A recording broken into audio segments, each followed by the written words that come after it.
je suis Myriam Nica, je suis en charge de la communication pour Inextinso Patrimoine et Inextinso Création Reprise.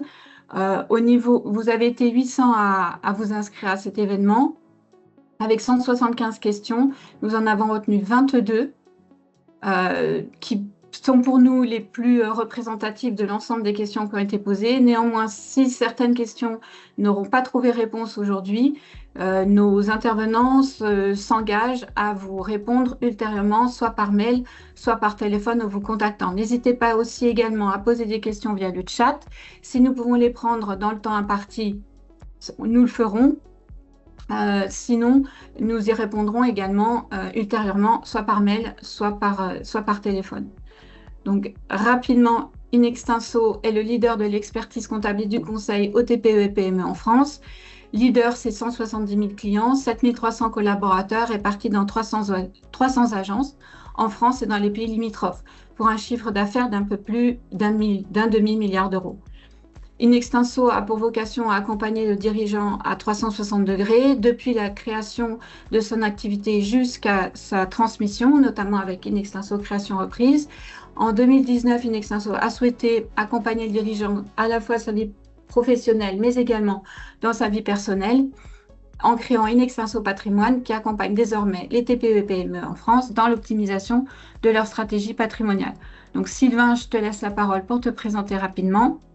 Oui, donc Sylvain Joran, je travaille pour Inextinso Patrimoine, donc la filiale groupe de gestion de patrimoine. La gestion de patrimoine, ça recouvre quand même pas mal de disciplines, mais on va dire qu'effectivement, c'est de la gestion des flux, donc l'optimisation de tout ce qui est rémunération, notamment avec l'arbitrage rémunération dividende, au développement de son patrimoine et à la transmission dans les meilleures dispositions civiles et fiscales, et enfin tout ce qui est courtage sur la partie protection sociale, mutuelle, prévoyance, retraite, ce genre de choses, et puis également sur la partie gestion privée, c'est-à-dire accompagnement de l'optimisation des liquidités personnelles et professionnelles de nos clients.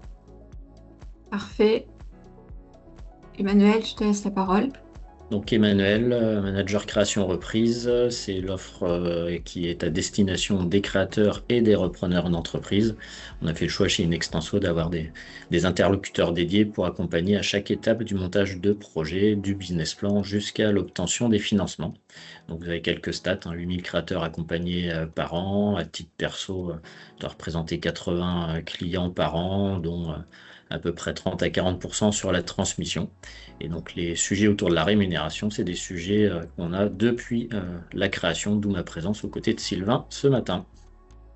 Parfait, merci à tous les deux. Donc première question, quelle forme juridique SAS, SARL, SASU, EURL est la plus favorable pour optimiser la rémunération du dirigeant et limiter les charges sociales? Alors, c'est moi Emmanuel qui vais prendre. peut-être. Ouais. Oui, c'est moi qui vais prendre cette question, puisque ça fait partie des questions récurrentes qu'on a en phase d'amorçage et création de projet. Mais ce que je vais vous indiquer là, ça va concerner effectivement toutes les entreprises. Derrière cette question, il y a le choix d'un statut, statut non salarié ou assimilé salarié. Donc les non salariés, c'est ceux qui cotiseront au SSI. Je pense qu'on aura l'occasion d'y revenir un petit peu plus tard. Et donc en résumé, les non salariés, ça va être les gérants de SARL, de URL et les entrepreneurs individuels type profession libérale. Et les assimilés salariés seront les dirigeants des SAS, SASU, ainsi que les gérants minoritaires de SARL. Donc si je fais un focus sur cette première question uniquement sur le poids des cotisations sociales, ce qu'il faut retenir pour que vous ayez une idée des proportions, parce qu'on n'a pas toujours en tête, notamment sur la partie assimilés salariés, ce que représentent les cotisations sociales. Pour un assimilé salarié, donc dirigeant SAS ou gérant minoritaire SARL, finalement on se retrouve dans la même configuration qu'un salarié classique, à peu de choses près, avec à peu près entre 20 et 25% de cotisation salariale, donc calculé, c'est ce qui vous fait passer du brut au net, mais auquel il faut rajouter également 40% de cotisation sur la rémunération brute de départ. Donc un poids global de cotisation sur un statut salarié, donc dirigeant SAS, qui va avoisiner les 75% si on le ramène au net. Alors qu'en face, chez les non-salariés, on va plutôt être, selon qu'on est commerçant, artisan, profession libérale, c'est un petit peu variable, mais on va être autour de 40-45%. Donc, sur cette première question, ce qu'il faut retenir, c'est que si c'est vraiment dans l'idée d'une diminution des cotisations sociales versées, globalement, le statut de gérant SARL ou entrepreneur individuel va être plus intéressant qu'un statut assimilé salarié. Ouais, alors je rajouterais peut-être juste là-dessus qu'en plus, ce poids des charges sociales diminue souvent et de manière plus importante pour les TNS en fonction de la rémunération prise. C'est-à-dire plus je prends de rémunération en tant que gérant majoritaire de SARL et donc avec le statut de travailleur non salarié affilié à la sécurité sociale des indépendants, plus mon taux de charge sociale va diminuer. Donc voilà, ça c'est aussi des calculs à faire en fonction de la rémunération prise, parce qu'à 30 000, à 90 000 ou à 150 000 euros de rémunération, le poids des charges n'est pas le même et a tendance à décroître plus rapidement en non salariés que pour les assimilés salariés ou les salariés tout court, quoi. Ok, merci à tous les deux. Question numéro 2. Quelles sont toutes les formes de rémunération possibles pour un dirigeant?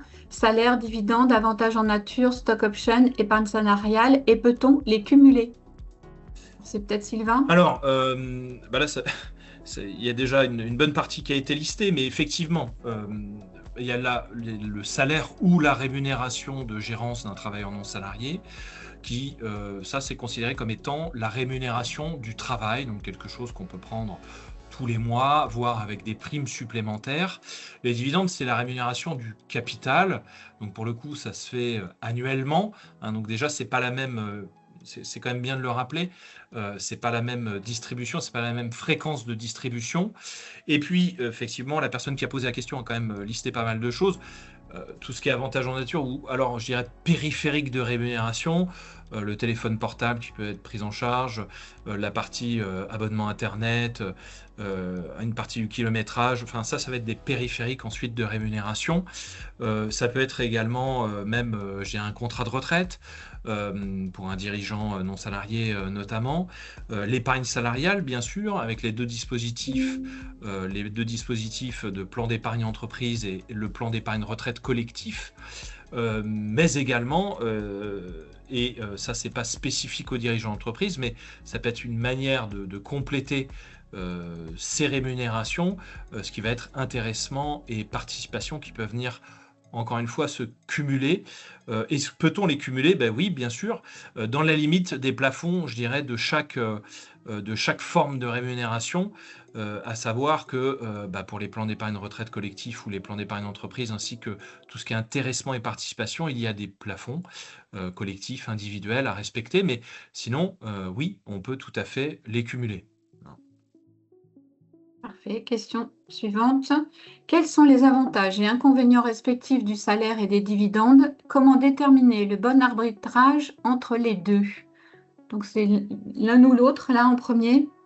Ouais, je peux rebondir sur ce que disait Sylvain, sur les dividendes versus le salaire. La première grosse différence, c'est effectivement la fréquence de perception.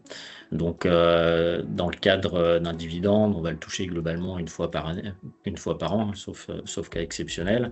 Et alors que la rémunération, le salaire récurrent vous permet de financer tous les besoins perso du quotidien, entre guillemets, mais aussi de servir de base d'analyse aux banquiers.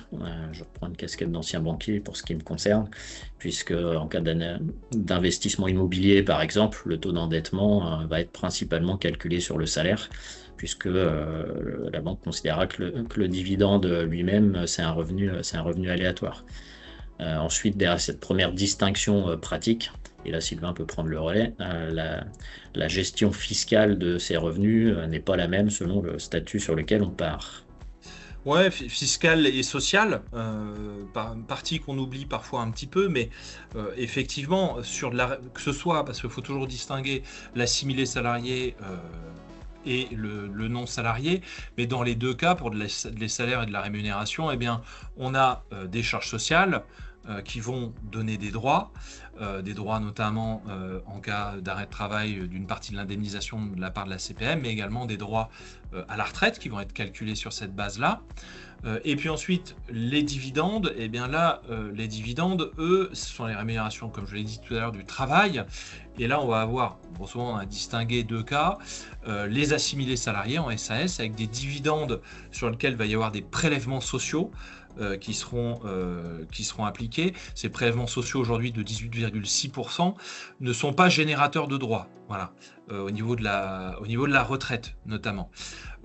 Alors que pour les travailleurs non salariés, alors bon, il y a des règles en fonction du capital social, du compte courant moyen d'associé, mais on va dire que dans l'ensemble, la plupart des dividendes des non salariés, eux, ne sont soumis à charges sociales, c'est-à-dire rentrent dans la base URSSAF et il y a des charges sociales qui sont prélevées dessus, donc sont également générateurs de droits à la retraite. Par contre, fiscalement, eh bien, on applique le PFU dans les deux cas, dans les dividendes pour les assimilés salariés et les non salariés, à 12,8%. Donc le bon arbitrage, en fait, c'est un peu le cœur du sujet, j'imagine, pour beaucoup aujourd'hui.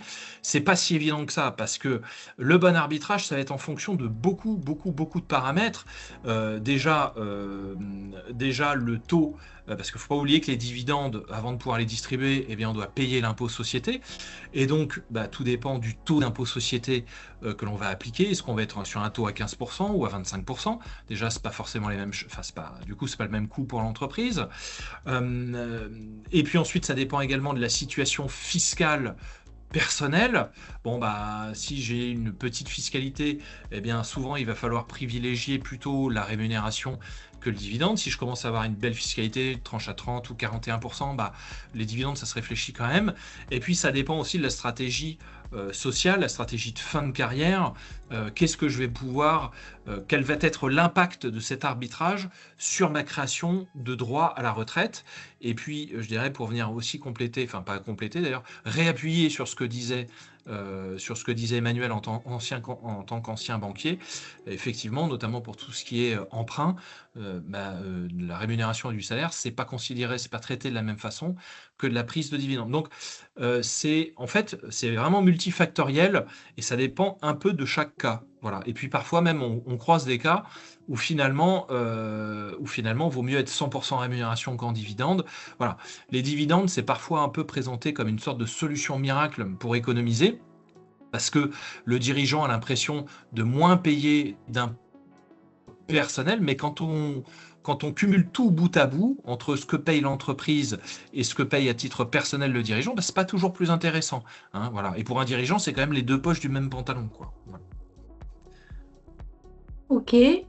Question suivante. Comment déterminer la rémunération optimale pour un dirigeant et quel montant peut-il s'autoriser à prélever en toute sécurité compte tenu du chiffre d'affaires et des charges de la société? Peut-être pour Emmanuel. Oui, je vais prendre le relais là sur cette question. Alors, on ne peut pas définir de ratio, rémunération lié au chiffre d'affaires ou à un résultat. En fait, ce qui va nous mener dans le conseil client, ça va être effectivement que la rémunération soit entre guillemets proportionnée à ce qu'est capable de sortir l'entreprise pour diverses raisons. Ça dépend si on est sur une rémunération entre guillemets excessive et que le dirigeant prend tout ce qu'il peut en rémunération et sort un résultat proche de zéro. Ça peut être bloquant pour des projets futurs à financer sur l'entreprise. Donc, il faut respecter certains équilibres de bilan si on a besoin de financement de développement sur des investissements ou autres. Donc, il faut adapter en fait la stratégie de rémunération aussi aux projets futurs économiques de l'entreprise et puis doser, arbitrer, comme vous pouvez le dire Sylvain auparavant, entre la fiscalité de la société. Est-ce que la société a 15%, 25% d'impôt sur les sociétés? Ça peut amener à des choix différents aussi en termes de rémunération, en lien avec la fiscalité perso. Qui peut être évolutive. On peut être effectivement dans des tranches d'impôts basses en début de carrière de dirigeant parce qu'on a des charges familiales et autres et une fiscalité beaucoup plus lourde un petit peu plus tard. Donc la rémunération optimum, c'est celle qui permet à l'entreprise finalement de vivre sur du moyen long terme et de pouvoir financer aussi son développement. et consolider progressivement son bilan. Donc, je ne peux pas vous donner de ratio sur cette question-là. Il faut vraiment faire du cas par cas en fonction des projets. Si on est freelance avec pas de projet particulier d'investissement, on peut prendre une rémunération qui nous amène à 0 résultat. Si on est sur une entreprise plutôt à vocation industrielle, qui a des besoins récurrents d'investissement, il faut plutôt se laisser davantage de marge de manœuvre. Et puis entre ces deux extrêmes, c'est vraiment à doser au cas par cas. Et là, c'est une vraie analyse à faire de votre modèle économique et des besoins futurs pour pérenniser la vie de l'entreprise. Ouais, sachant que sur le plan pratique, afin d'être prudent, un dirigeant peut très bien déterminer avec ses conseils un petit peu quelle sera la rémunération ou le salaire raisonnable qu'il pourra prendre mensuellement. Et puis ensuite, eh bien avant la clôture ou d'ailleurs post-clôture, se faire une prime en fonction de ce qu'il y aura eu comme résultat dans l'entreprise. Donc voilà, ce qu'il faut effectivement, c'est doser, sachant qu'il y a vraiment cet arbitrage qui peut être fait, alors sous forme de dividende, mais également sous forme de prime. En fait, dans les deux cas, on peut très bien. D'ailleurs, c'est souvent ce que font les dirigeants, hein. Ils prennent un petit peu, non pas le minimum, mais ce dont ils ont besoin réellement mensuellement pour couvrir leurs charges. Et puis ensuite, eh bien, en fin d'année, ils vont se faire une prime ou alors se verser des dividendes pour venir compléter leur rémunération. Ok, merci à tous les deux. Question 5. Vaut-il mieux opter pour l'impôt sur les sociétés ou l'impôt sur le revenu? Écoute, Myriam, je vais prendre celle-ci également. Alors, impôt sur le revenu, impôt sur les sociétés, ce qu'il faut retenir globalement, c'est qu'on aura plus de possibilités d'arbitrage dans le cas d'une option à l'impôt sur les sociétés. Comme on vient de le dire sur les questions précédentes, en fonction de la fiscalité de l'entreprise, de la fiscalité perso, on va pouvoir doser ce qu'on sort en rémunération, quel résultat on laisse dans l'entreprise qui va être soumis à impôt sur les sociétés, qu'est-ce qu'on peut sortir en dividende derrière. Donc ça va être de l'arbitrage permanent, hein, d'une année sur l'autre à l'impôt sur les sociétés entre la fiscalité entreprise, la fiscalité perso, les projets entreprises. À l'impôt sur le revenu, on va être plus limité. Alors on va pouvoir optimiser quelques éléments de rémunération que Sylvain citait tout à l'heure, hein, des versements sur des contrats retraite par exemple qui peuvent permettre de dégréver le résultat. Alors on peut avoir le cas également d'un dirigeant qui est peu fiscalisé à titre perso parce que un niveau de revenu global du foyer lissé avec celui de son conjoint ou sa conjointe, voilà, qui fait un revenu moyen plus réduit, ou avec des charges de famille importantes qui peuvent limiter le taux marginal d'imposition. Donc dans ces cas-là, on peut s'interroger. En revanche, l'IS globalement, enfin l'impôt sur les sociétés globalement, va nous permettre de mieux optimiser le cadre de la rémunération et faire vraiment des choix d'optimisation aussi sous l'angle patrimonial. Ouais, effectivement. En tout cas, l'IS permet de déterminer et de savoir par avance, enfin, en tout cas, de déterminer précisément ce que l'on va prendre comme rémunération et donc la fiscalité que l'on a.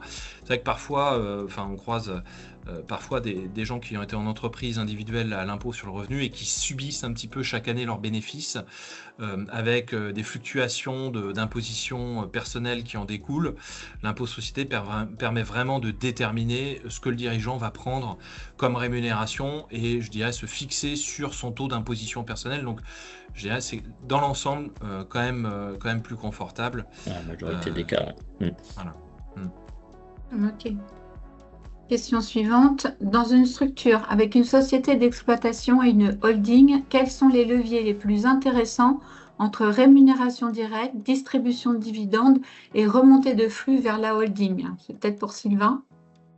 Ouais, alors bah, c'est toujours compliqué les questions sur ce genre de... parce que ça dépend bien entendu de chaque cas, mais je dirais ce qu'on peut distinguer quand même, là visiblement la personne qui a posé la question doit, j'imagine, se rémunérer, j'imagine, sur la société fille, mais il y a plusieurs cas, c'est-à-dire que le dirigeant peut très bien lui, se rémunérer et prendre des dividendes dans la holding, et ça le permet de s'isoler dans sa holding, alors pour des raisons pratiques, peut-être pour éviter que tel ou tel salarié soit au courant de ses rémunérations, ce sont des choses, des cas que l'on croise, mais également pour pouvoir avoir soit un conjoint dans sa holding et lui faire bénéficier d'avantages spécifiques, ou alors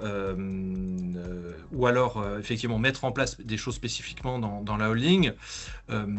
Donc, je dirais, entre la rémunération sur la société exploitation ou sur la société holding, ça va dépendre du projet futur. Après, en fait, il y a quand même deux choses qu'il faut distinguer.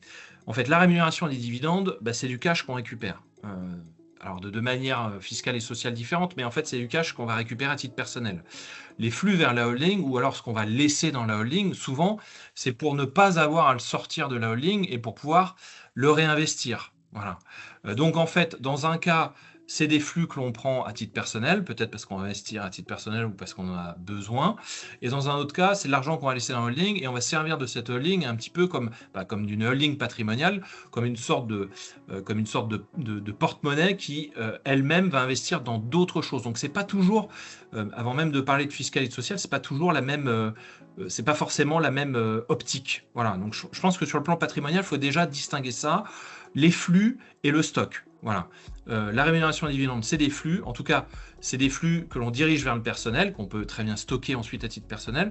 Ce qu'on va laisser dans la holding, l'intérêt de laisser de l'argent dans une holding, c'est éviter la fiscalité et toutes les fiscalités de sortie pour pouvoir réinvestir avec un montant plus important. Voilà.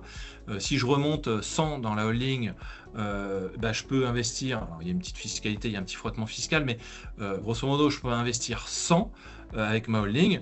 Si je la récupère, je pourrais peut-être investir que 70. Voilà. Par contre, si finalement, au bout du bout ou rapidement, l'objectif c'est de tout récupérer à titre personnel, il n'y a pas forcément trop d'intérêt à remonter des flux dans les holdings. Donc, tout dépend vraiment sur le plan patrimonial, ce qu'on a prévu de faire entre les flux et la répartition entre le pro et le perso et les stocks et ce dont on doit réellement, ce que l'on doit consommer chaque mois. Voilà. Comme tu le disais en intro, c'est aussi en fonction du projet, que ce soit le projet patrimonial, le projet de transmission ou un projet économique de création, par exemple, d'une nouvelle structure, d'une nouvelle branche d'activité qui pourrait être financée en partie par les gains réalisés sur la première activité, quoi.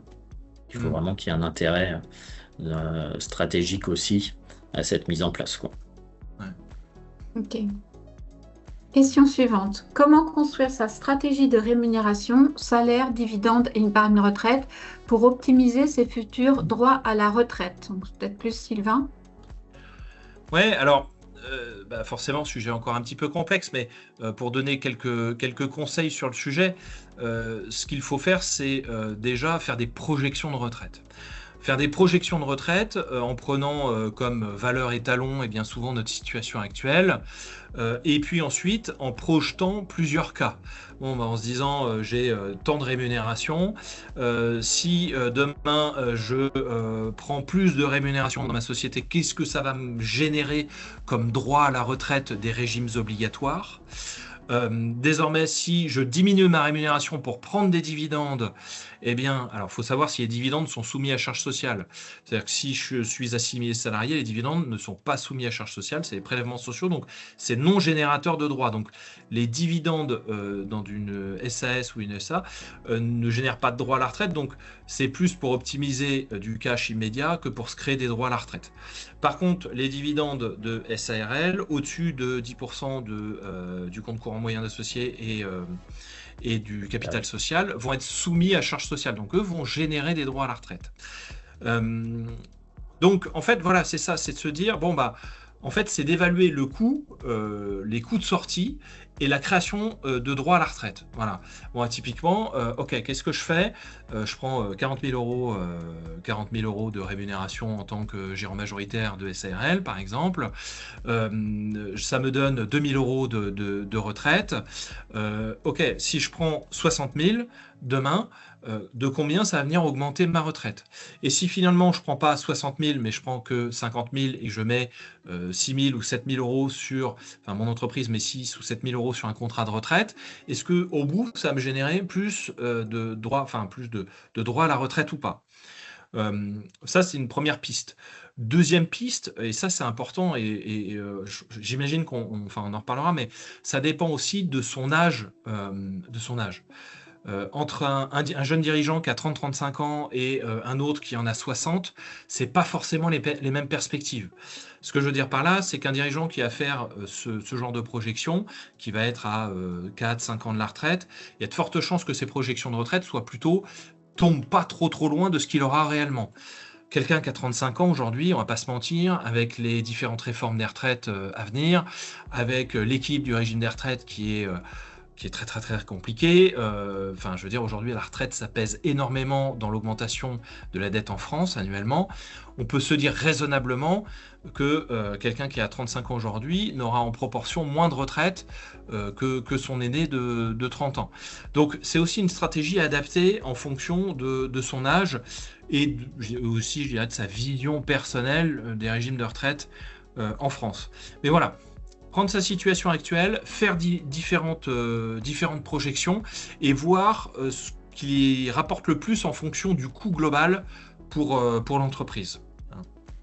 En lien avec ça, il y avait une question que j'ai vu passer, Sylvain, sur le PASS, avec peut-être aborder le sujet du plafonnement, justement de la retraite de base liée à ça, à cette stratégie, en lien avec cette question.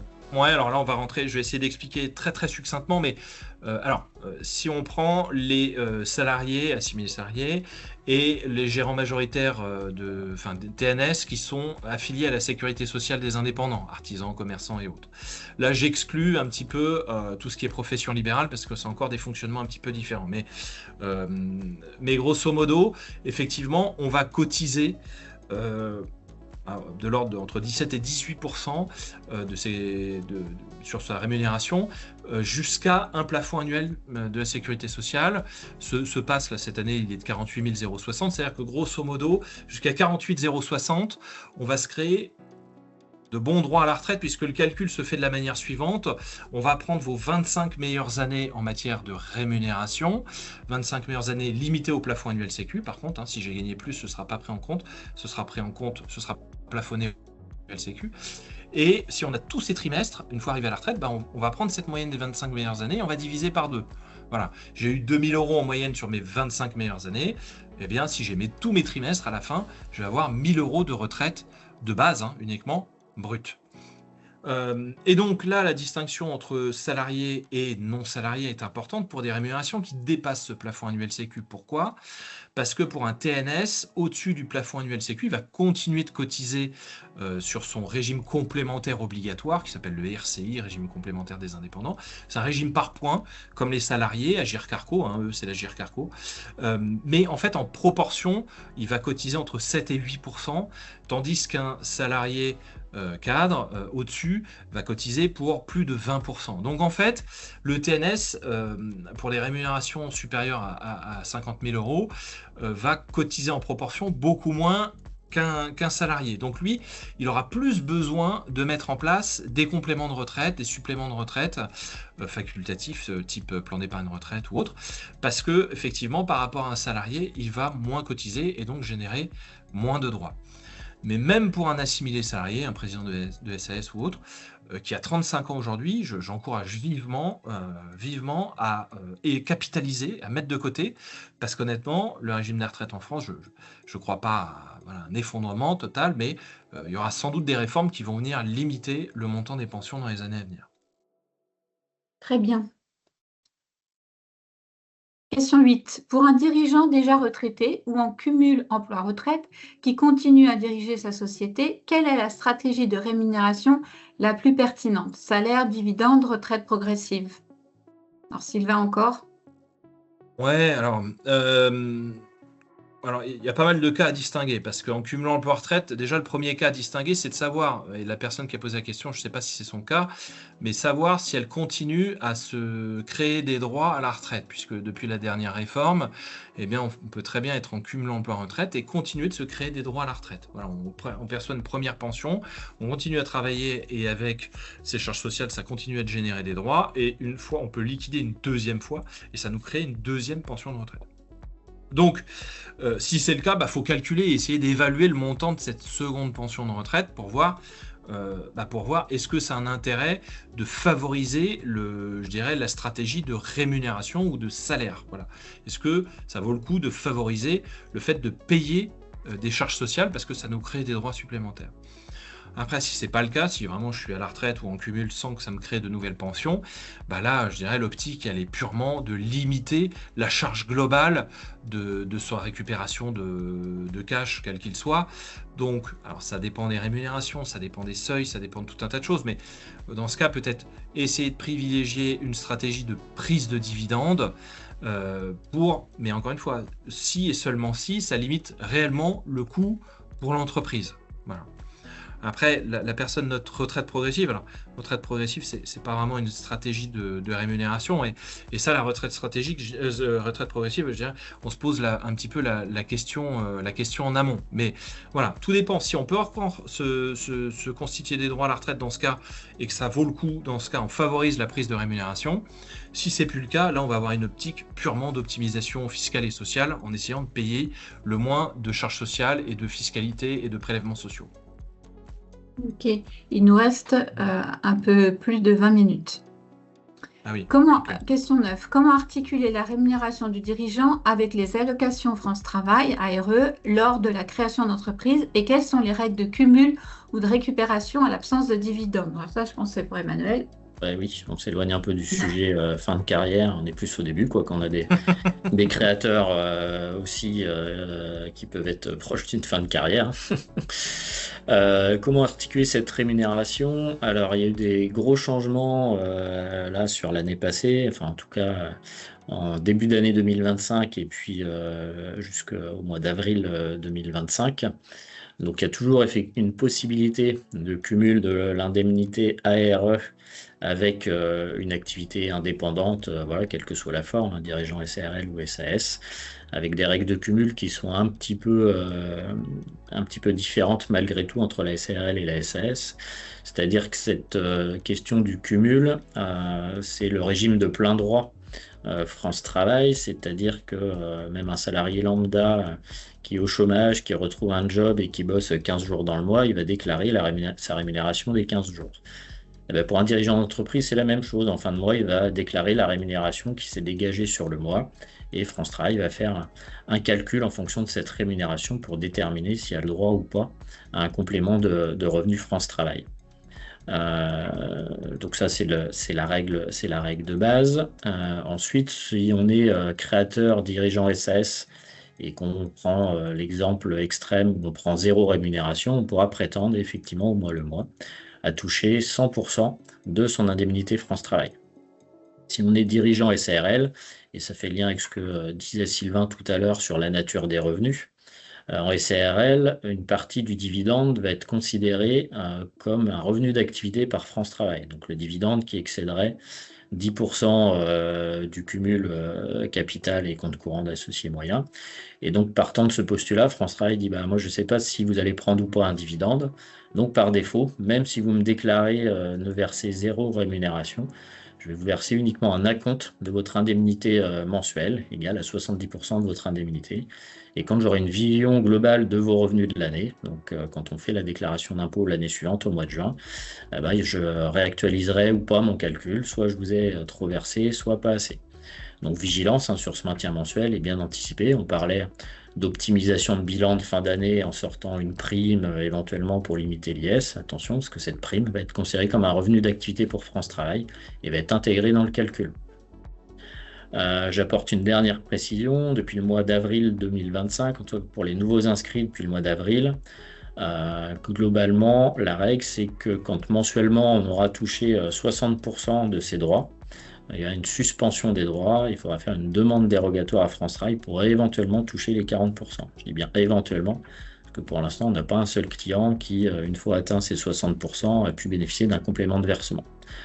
Et donc, en résumé, le maintien mensuel maintenant, en cumul, vous amènera au même montant que la perception des indemnités sous forme de capital, le capital ARS, pour ceux à qui ça parle. Donc depuis l'an dernier, nous on est beaucoup plus sur une stratégie de demander le capital France Travail, parce qu'en demandant le capital, pour le coup, on est libre de prendre la rémunération qu'on veut. Donc il n'y a pas de risque de trop perçu et d'ajustement l'année suivante. Donc, pour toucher la même somme à la fin, en limitant les risques, on va beaucoup plus sur le capital et de moins en moins sur ce maintien mensuel. Ok, merci. Question 10. Comment adapter sa stratégie de rémunération selon le cycle de vie de l'entreprise? Création, développement, transmission, en anticipant la transmission à la génération suivante. Vaste question pour Oui. Emmanuel, je pense. Alors, comme effectivement, je travaille à la fois la création et la reprise transmission, c'est un sujet qui va me concerner.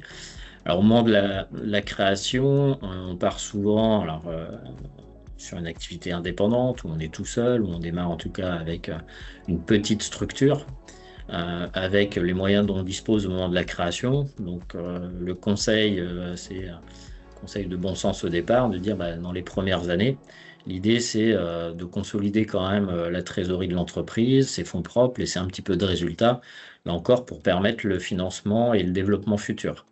Donc en phase d'amorçage, on va être plutôt sur une stratégie où on va essayer de limiter la rémunération, conjointement avec quand même l'analyse des besoins perso. On ne peut pas faire n'importe quoi, il ne faut pas vous mettre en difficulté à titre perso.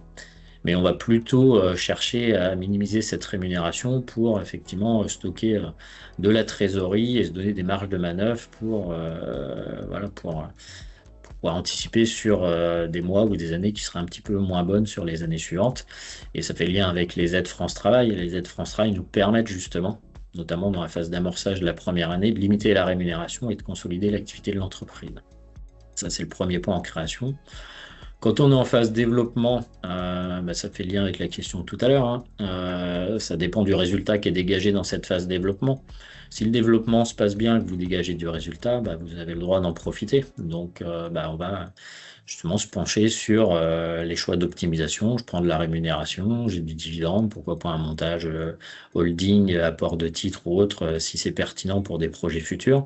Donc là, il faut adapter la rémunération aux capacités de l'entreprise. Et puis en phase transmission, finalement, c'est un peu comme dans la phase développement. On est souvent sur des projets de reprise, de transmission, avec parfois des rémunérations de dirigeants qui sont élevées, qui peuvent limiter le résultat. Mais quand on est côté repreneur, on va analyser ça. Donc même si vous avez une rémunération en tout cas, je vais dire excessive, mais en tout cas plus importante que la rémunération moyenne du secteur parce que vous êtes plutôt en fin de carrière et que vous avez les moyens d'en profiter, c'est pas grave parce que le repreneur va retraiter une rémunération ordinaire, donc ça n'influera pas sur la valeur de l'entreprise puisqu'on retraite ces éléments-là. Donc en résumé, phase création amorçage, on limite pour consolider l'entreprise et phase développement voire transmission, quand tout se passe bien, on est libre de prendre la rémunération qu'on veut et d'optimiser avec tous les éléments qu'on a déjà cités ce matin. Ça marche. Question suivante. Il nous reste un peu plus d'un quart d'heure. Lorsqu'un salarié devient mandataire social de l'entreprise, est-il normal qu'il perde automatiquement les avantages liés à son ancien contrat de travail, les congés, les primes, et comment sécuriser sa couverture retraite dans cette transition? Donc, peut-être Sylvain? Ouais, alors une double question, c'est une question quand même un peu spécifique. Voilà, mais grosso modo, non, mais le PV qui nomme le mandataire social, en fait, normalement, est quand même censé statuer sur le sort du contrat de travail pendant le mandat. C'est-à-dire que peu ou prou, il y a trois cas de figure, à savoir là, il y a une démission. Et dans ce cas, si démission, les congés sont payés, ainsi que les primes et autres. Ensuite, le mandataire social, lui, logiquement, perçoit une rémunération pour son mandat. Et dans ce cas, sur le plan de la couverture retraite, ça ne pose pas de soucis particuliers. Donc, soit il y a démission, soit il y a conservation du contrat et des fonctions techniques. Donc, en fait, il y a une superposition du mandat aux fonctions techniques et donc au contrat précédent. Voilà, dans des cas où effectivement on a un mandataire qui en plus conserve des fonctions techniques, et dans ce cas, si c'est le cas, les congés payés, les primes, tout ça sont conservés sur le premier contrat. Et puis le deuxième cas, le troisième cas, on suspend le contrat de travail durant la durée du mandat, et dans ce cas, c'est au moment de la révocation du mandat où là on recouvre on recouvre son contrat de travail initial et les avantages qui sont liés. En tout cas, normalement, le PV est censé prévoir cela. Donc, si c'est pas le cas pour Si ce n'est pas le cas pour cette personne, voilà, qui se retourne vers ses conseils. Mais pour la partie sécuriser sa couverture retraite, ça, je dirais, dans les 3 cas, en fait, tout va dépendre en fait, c'est sa rémunération, ou son salaire qui va lui créer des droits. Voilà. Alors que ce soit technique plus mandat social ou uniquement mandat social dans les 2 autres cas, quoi. Ok. Question suivante. Un dirigeant salarié de sa holding percevant à la fois salaire et dividende a-t-il intérêt à augmenter la part des dividendes et diminuer son salaire? Sylvain? Ouais, alors, allez, on va essayer de s'engager un peu, mais en fait, tout dépend quand même de l'impact de la prise de dividendes et donc de la limitation de sa rémunération sur sa partie création de droits à la retraite. Voilà. Si ça lui fait perdre, donc ça, voilà, faut qu'il fasse des projections. J'avais 80 000 euros de salaire et demain je veux prendre 50 000 euros de salaire et 30 000 euros de dividendes. Faut que la personne regarde un petit peu dans quelle mesure ça va venir impacter sa retraite des régimes obligatoires. Sur le plan purement coût pour l'entreprise, dans l'immense majorité des cas, effectivement, la prise de dividendes limite le coût pour l'entreprise. Voilà, puisqu'il y a l'impôt société, 15 et ou 25%, et ensuite PFU. Donc oui, dans la grande majorité des cas, les dividendes coûtent moins cher à l'entreprise, mais par contre, il faut quand même toujours garder en tête la partie création de retraite pour les régimes obligatoires. Ok. Question suivante. Au-delà de la rémunération, comment la protection sociale du dirigeant, prévoyance, couverture en cas d'incapacité ou de décès, doit-elle être intégrée dans le choix du statut et de la structuration? C'est peut-être pour Emmanuel. Oui, je vais prendre cette question, Myriam, parce que c'est les questions qu'on a souvent en phase création. Alors, ça va faire, on a pas mal insisté sur le sujet retraite et puis le choix d'une rémunération pour s'ouvrir des droits retraite. Eh ben, on va avoir le même sujet sur la partie prévoyance. Donc la partie prévoyance, si je le reformule dans les très grandes lignes, c'est ce que vous allez toucher, les indemnités journalières que vous allez toucher en cas de maladie ou d'accident. Plus effectivement une partie capital décès versée aux enfants ou aux conjoints en fonction de la situation. Donc l'écart de cotisation qu'on va avoir entre les travailleurs non salariés, dirigeants SARL ou des dirigeants assimilés salariés vient pour partie, en tout cas, de ces cotisations prévoyance, puisque quand on est non salarié, on va cotiser sur le régime de base sécurité sociale prévoyance. Et donc, si je le fais de manière très résumée, la Sécu vous versera 50% des revenus sur lesquels vous avez cotisé. Chez les assimilés salariés, la Sécu vous versera la même chose, 50% des revenus sur lesquels vous avez cotisé, mais sur un statut assimilé salarié, vous allez être aussi rattaché à une convention collective, comme d'autres salariés de votre branche. Et en fonction des accords de branche qu'il peut y avoir, il y a des contrats collectifs qui sont obligatoires. Et donc, quand on est sous un statut assimilé salarié, dans la majorité des cas, vous avez déjà une complémentaire prévoyance qui est prévue pour potentiellement avoir un maintien de revenus ou en tout cas aller bien au-delà des 50% versés par la Sécu. En tant que non salarié, au-delà de cette couverture Sécu, il n'y a rien d'obligatoire. Donc on va basculer sur des contrats individuels de prévoyance complémentaires avec une analyse par une compagnie d'assurance, avec un questionnaire de santé. Donc effectivement, il faut s'interroger sur, quand on fait le choix d'un statut non salarié ou salarié, sur la facilité ou pas, ce que vous soyez couvert sur cette partie complémentaire. Dans beaucoup de cas, les contrats de prévoyance complémentaires sont à des coûts tout à fait raisonnables et le statut non salarié reste plus avantageux, à protection sociale équivalente.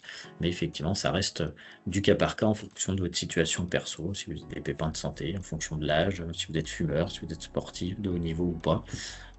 Donc voilà, chacun est particulier, mais effectivement, c'est une partie intégrante aussi du choix du statut de départ. Parfait, merci Manuel. Question 14. Des frais professionnels, matériel, équipement engagés dans la création officielle de la société peuvent-ils être remboursés une fois la structure créée? Encore pour toi Emmanuel. Oui, c'est un sujet création, donc effectivement c'est pour moi.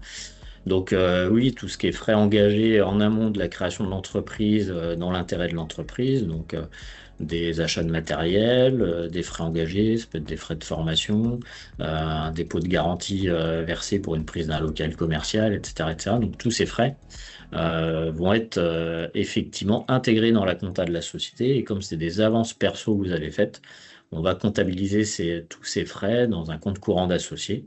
Donc vous allez vous créer une réserve de trésorerie entre guillemets dans l'entreprise, puisque vous avez fait des avances pour le compte de la société. C'est un peu comme si vous aviez prêté de l'argent à l'entreprise. Donc tous ces frais vont être effectivement comptabilisés en compta et intégrés en compte courant d'associé ou en compte de l'exploitant si on est en entreprise individuelle. Et vous allez pouvoir vous les rembourser en fonction de la trésorerie disponible.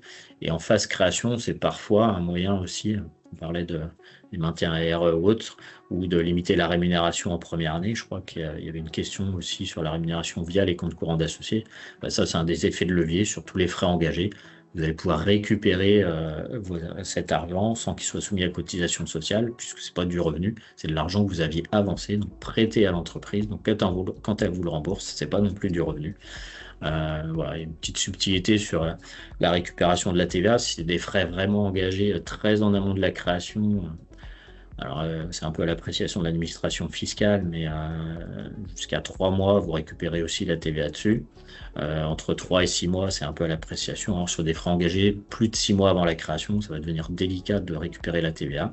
Mais pour autant, vous pourrez quand même vous le récupérer. On l'intégrera en charge avec le corollaire qui sera le compte courant d'associé. Ok. Question 15. Il nous reste 8 minutes. Pour un couple marié dirigeant ensemble d'une société, comment s'assurer que la répartition de la rémunération entre les deux conjoints est optimale? Sylvain.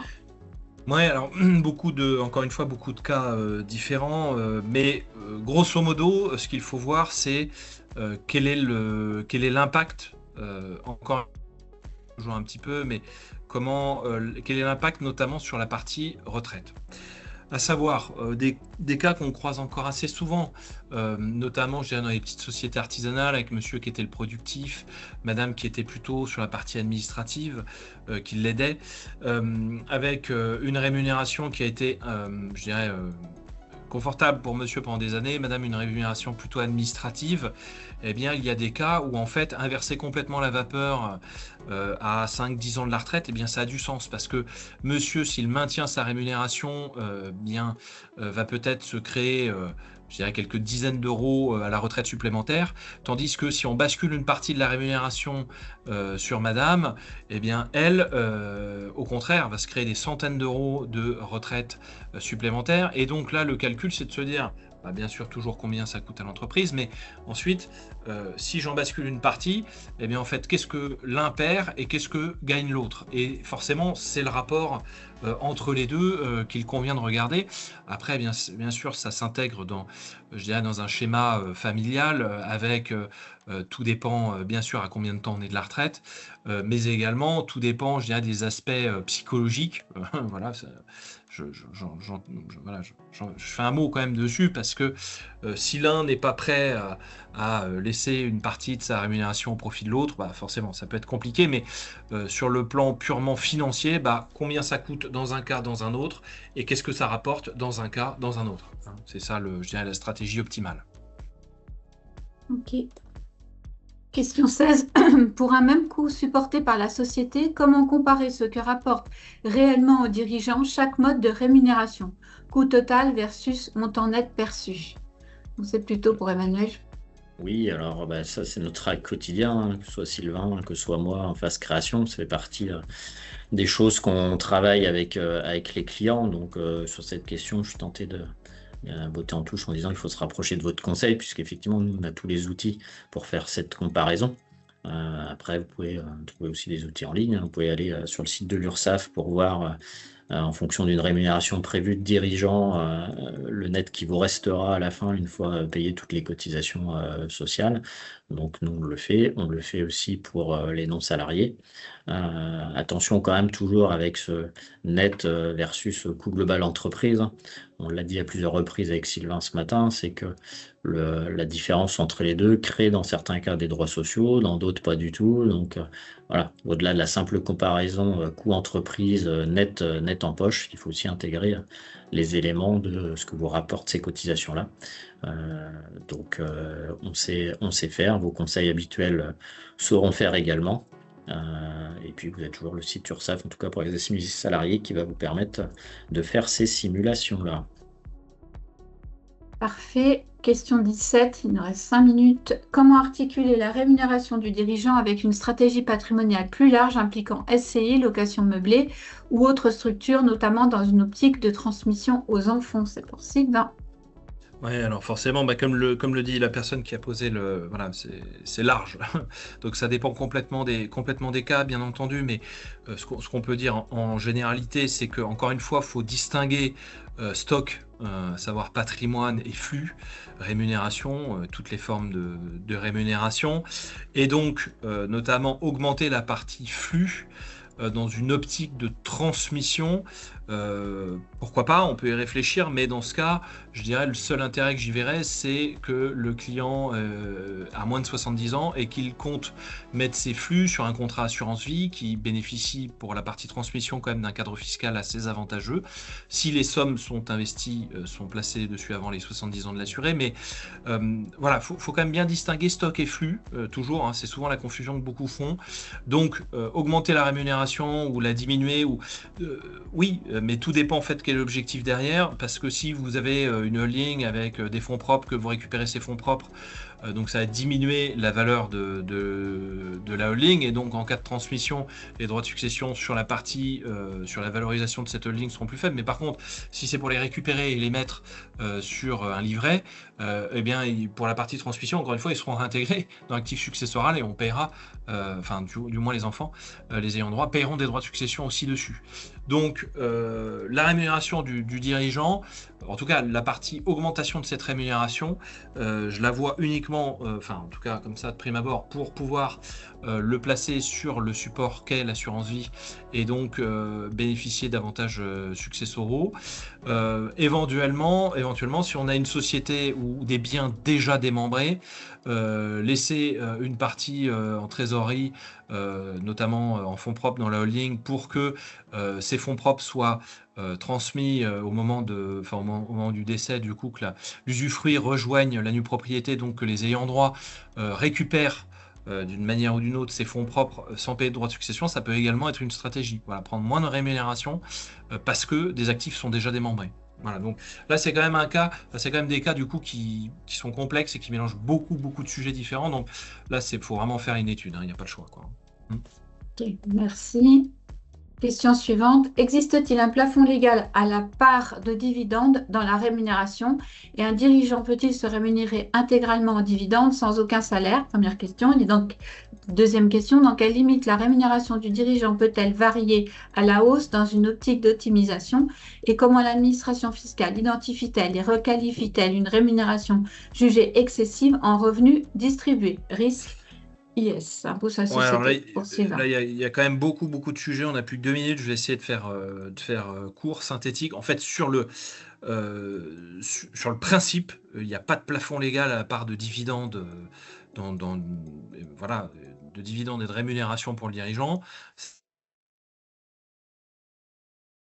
C'est les associés qui décident. Après, effectivement, si on prend que du dividende, pas de rémunération, il y a toujours cette histoire de retraite, il ne faut pas oublier. Attention quand même, notamment pour les travailleurs non salariés. Si le travailleur non salarié prenait que des dividendes soumis à charge sociale, attention, parce que peut y avoir une requalification pour abus de droit social. Il ne faut pas oublier, pour les travailleurs non salariés, les charges sociales sont payées par l'entreprise et sont déductibles du résultat. Si jamais vous ne prenez que du dividende, pas de la rémunération, là peut y avoir effectivement, on peut risquer d'être poursuivi pour abus de droit social. Ensuite, par rapport à la rémunération, augmenter sa rémunération, là on va sur un terrain un peu glissant, notamment parce que effectivement sur la partie rémunération excessive, l'administration fiscale commence un petit peu à chatouiller, c'est-à-dire qu'elle peut considérer que la rémunération est disproportionnée par rapport au service rendu à l'entreprise. Seulement il y a il n'y a pas de règle, tout est cas d'espèce, dans le sens où elle va aller comparer votre secteur d'activité et ce qui se pratique dans d'autres sociétés par rapport à votre secteur d'activité pour pouvoir éventuellement requalifier votre rémunération d'excessive. Ensuite, je dirais en exemple, il y a déjà eu effectivement, certains ont déjà été retoqués, notamment quand on augmente, il y avait un cas où un dirigeant avait doublé sa rémunération alors que sa société était en perte. Bon, voilà. Mais là, en fait, tout est cas d'espèce. Malheureusement, on arrive effectivement à l'administration sociale, enfin l'administration fiscale, c'est de plus en plus subjectif. Voilà. Donc, j'ai pas de réponse claire, nette, avec des barrières à donner, quoi. Ok, on peut peut-être finir rapidement. Quelles sont les recommandations concernant l'usage d'une voiture de société à la fois professionnelle et personnelle par le dirigeant pour Emmanuel? Oui, on se pose. Alors, tout dépend de la nature du véhicule qu'on utilise, hein.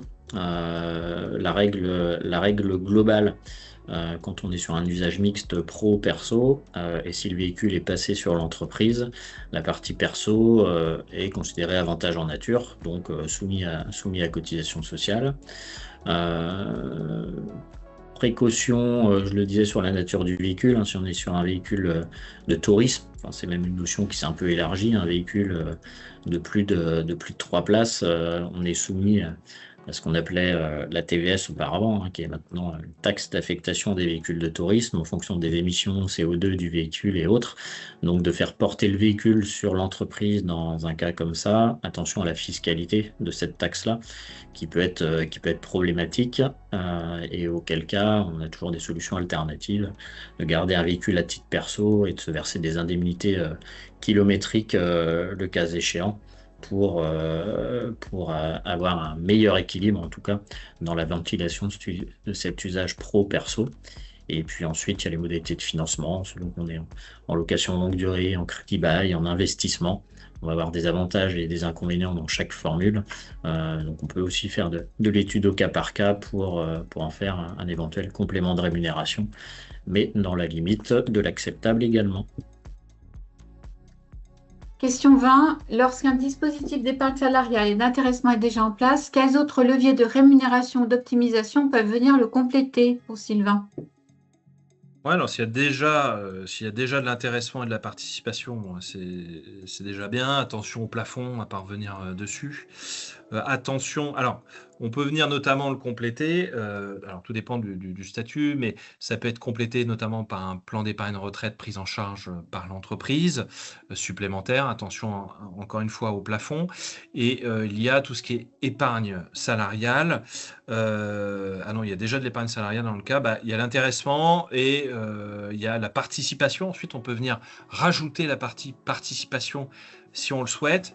Attention sur la participation, à ce que le cumul épargne salariale, PE, PERCO, participation et intéressement, attention à ce que, je dirais, ça ne dépasse pas ces périphériques de rémunération qui ne sont pas soumises à charge sociale, ne dépasse pas dans l'entreprise ce qui est soumis à charge sociale. Hein. Attention, hein, parce que là, il peut y avoir un abus de droit social, encore une fois, quoi, hein, et peut-être même fiscal. Hein. Donc, faut faire attention à ce que ces périphériques ne viennent pas être plus importants que les salaires ou les rémunérations, parce que là, on peut être poursuivi.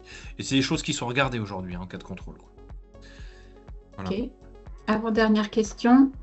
Un dirigeant peut-il légalement ne se verser aucune rémunération, ni salaire ni dividende, notamment lorsqu'il est déjà retraité ou en cumul emploi-retraite, sans risquer une requalification par l'URSSAF? Et quelles sont les conséquences si des cotisations sont malgré tout appelées en l'absence de salaire? Alors, oui, on va peut-être distinguer quand même les deux statuts, à savoir, là, pour la partie travailleur non salarié, il n'y a pas d'obligation de se rémunérer, donc pas de souci, voilà, là-dessus. Pas de cas de conscience, vous ne serez pas retoqué parce que vous ne prenez pas de rémunération. Sur la partie mandataire social assimilé salarié, En soi, il n'y a pas d'obligation de rémunération. Il faut que ce soit prévu dans le PV. Mais par contre, si on est en retraite plafonnée, si on est en cumul emploi-retraite plafonné, attention, il faut qu'il y ait un mandat, on peut mettre un mandat bénévole en place, mais il faut que ce soit déjà existant depuis plusieurs années afin de pouvoir le justifier. Donc, on va dire, en fait, tout dépend de la situation de la personne. Est-ce qu'elle est en retraite complète, mais donc, dans l'immense majorité des cas, pas de stress, sauf sur la partie cumul emploi-retraite plafonnée, où là, il faut faire attention à ce qu'un mandat bénévole sur cette partie-là existait déjà depuis plusieurs années. Ok. Et enfin, dernière question. Un travailleur non salarié peut-il cumuler plusieurs contrats d'épargne retraite, PER, PER1, et quelle fiscalité s'applique en cas d'abondement au plafond? On avait mis cette question en joker. Ouais, alors PER, PER1, le problème du PER, c'est un seul et même véhicule pour plusieurs fiscalités différentes, mais oui, en soi, sur le plan théorique, un travailleur non salarié peut cumuler 20 PER s'il le souhaite. Attention au plafond, parce que vous pouvez très bien en avoir 20, par contre, il ne faut pas dépasser les différents plafonds des différents dispositifs. Ce n'est pas les mêmes fiscalités, ce n'est pas les mêmes plafonds. Je ne vais pas faire un cours là-dessus, parce que je vous avoue que c'est assez compliqué. Non pas que ça me dérange, mais en fait, vous ne comprendriez sans doute pas grand-chose, en tout cas pas sans support à projeter. Attention simplement à ne pas dépasser chacun des plafonds. Et si jamais il y a un dépassement de plafond, eh bien, en fait, c'est requalifié en avantage en nature. Hein, donc en fait, charge sociale et imposition personnelle dessus. Voilà. Donc, c'est pas un drame s'il y a des dépassements. D'ailleurs, en fait, votre comptable in extenso, dans l'immense majorité des cas, s'en apercevra et retraitera ça en avantage en nature. Voilà. Ok. Bah, écoutez, merci beaucoup pour ces interventions. Merci à tous d'avoir participé et écouté les échanges de nos intervenants. Vous allez recevoir un mail de remerciement avec un questionnaire satisfaction et le replay de l'émission. Et n'hésitez pas à remplir ce formulaire de satisfaction qui nous permet d'améliorer nos émissions à chaque fois. Un grand merci à tous et puis nous vous souhaitons une excellente journée. Bonne journée, belle journée, bonne semaine à tous. Merci Myriam. Merci. Merci. Au revoir à tous.